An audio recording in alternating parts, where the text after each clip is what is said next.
Hi, this is Randy. I was just thinking about future faking and how future faking is a red flag, correct?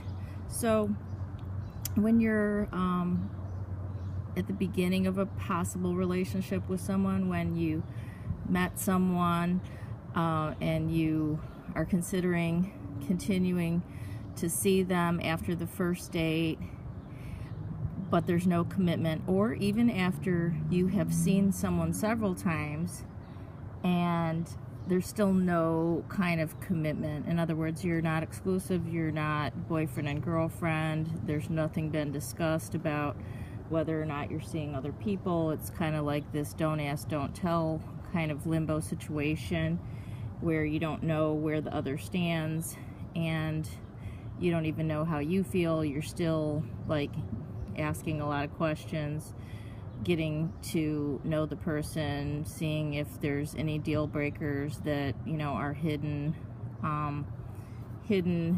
that hadn't come out yet.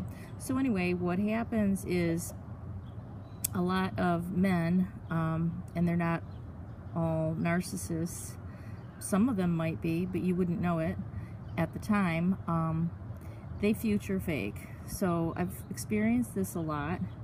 And it's the type of thing where, you know, you're on the first date, you're kind of like having fun, and they bring up what you guys are going to do next. Or, you know, yeah, we got to go fishing.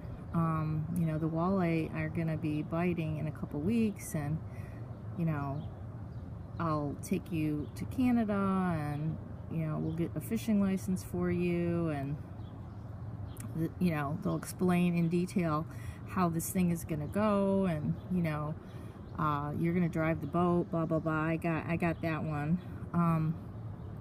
I've gotten, oh yeah, you know, I want to try that restaurant again. I haven't, you know, been there in a really long time. We got to go there.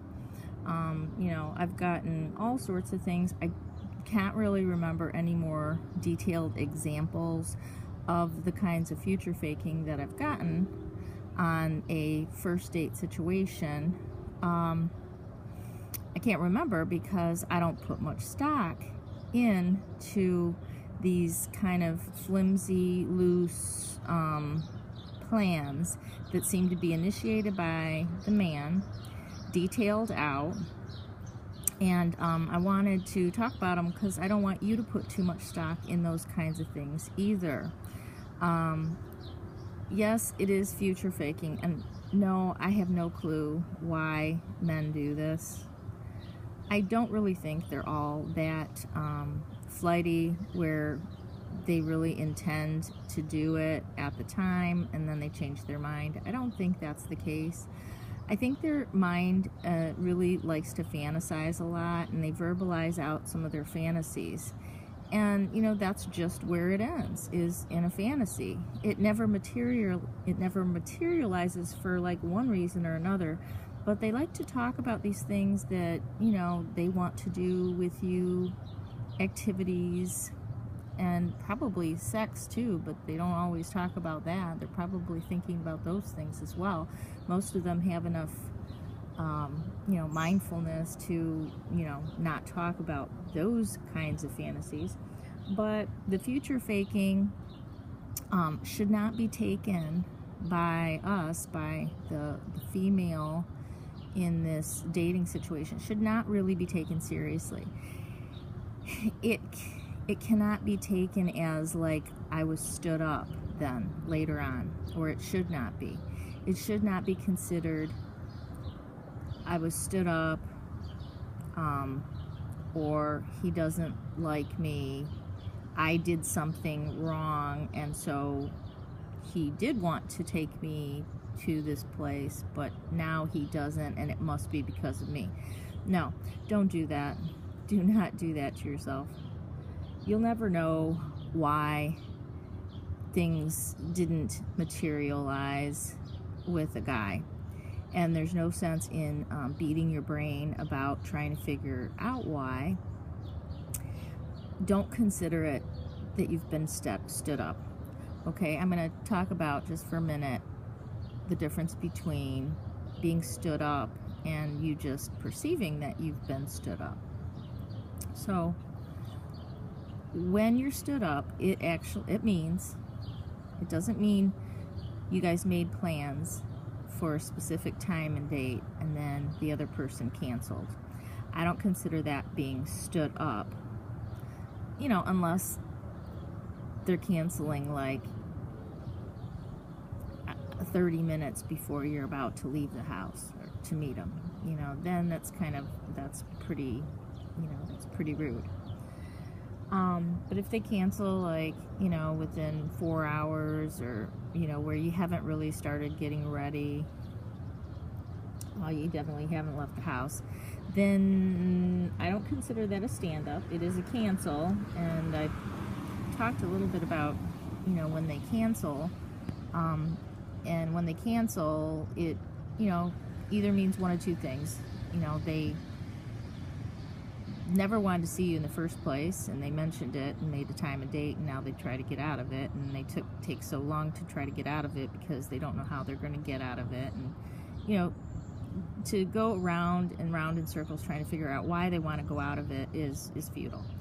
So back to when a guy future fakes. So when there is a time and date set for something to happen, and you're still communicating, and it's to be like 1 or 2 days prior to the scheduled event, and, you know, nothing bad or negative seems to happen, and then you go to that place at that time and they don't show up. Now that is a true stand-up. That's being stood up. And it has happened to me like 3 times. Not a high percentage compared to the number of times I have, you know, went to meet somebody. It's never happened to me on a second. It happened to me once on a second date, which was really weird. Getting stood up on a second date, weird. They didn't even cancel. So, but this is another situation that I think people call, at least women seem to call it, being stood up, when to me, I don't consider it being stood up. And that is when they future fake, but they don't really give a time or place. And then they just don't ever give a time or place. They never ask again, or they ghost you. And what they were talking about in person, or even on the phone or text, just never happens. That isn't really like being stood up, okay? I mean, sometimes it might feel like it if you start looking forward to it and actually believe that it's going to happen. But that would be your mistake. You should only start believing something's going to happen when there is a set date and time for it. So if he's talking to you about taking you fishing and all these details, and you want to go, then ask him, like, okay, when are we going? Like, tomorrow? Try to get him to say a date and time, and see if he's serious. And if he says, oh, I don't know, you know, maybe sometime, you know, next week or something, pretty much you know that is probably a future fake kind of situation. And I don't really think they do this on purpose. I don't know. A lot of them are like this. They like to future fake. And again, I don't feel they're all narcissists, but when you go back into the dating scene, you have to get used to this kind of bullshit. This happens. And of course, with somebody who ends up being, you know, your life partner, that's not going to happen.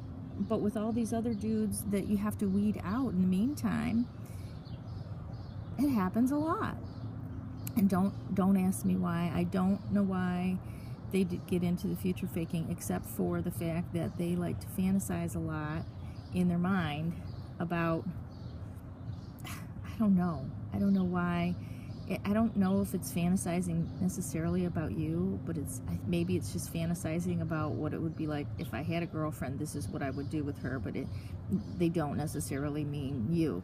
And then they blurt out all these ideas about what they're going to do with you. You're sitting there across from them at a table, and maybe they don't even mean with you. They're just kind of like going off on what they would do if they had a girlfriend, but it's not necessarily you. And you know, see if you're agreeing, and then, you know, as quickly as the thought comes into their mind, it goes out of their mind and it never materializes. So beware of future faking when dating, and especially when on a first date. It will happen a lot, and also, you know, it happens with any man that you have no, you know, specific commitment with, no understanding. They just don't feel that they need to be reliable. They don't feel that accountability and courtesy and consideration is necessary in general, unless they have a commitment with you, and even then, so they don't. They may not, but for some reason, there isn't a whole lot of consideration and like upright, upfront, honest communication at the beginning with somebody who a man doesn't feel he owes anything to or has a commitment with. I find it to be more the exception than the rule, that they communicate well and that everything they say they're going to do, they end up doing. Now, when you begin to have a commitment with somebody after you know them for a while and there's been some consistency, that's going to seem to get probably better and better, the reliability factor, that, you know, when they say you're going to do something, you really are going to do it, and you don't necessarily have to be pinned down to a certain date or time, but then, you know, it ends up happening because for some reason, maybe, I guess, the guy thinks that you know, he's got a girlfriend now, and maybe sex is what differentiates this attitude with them. Like, if you're having sex with them, then maybe they become more reliable, or I have no clue, really. I don't know, but I wanted to talk about future faking and kind of warn everybody to always take those kinds of plans with a grain of salt when there is no specific date and time to meet, and when it doesn't happen, don't take it personally as that you were being stood up. Keep your expectations low and have a great weekend. Thank you.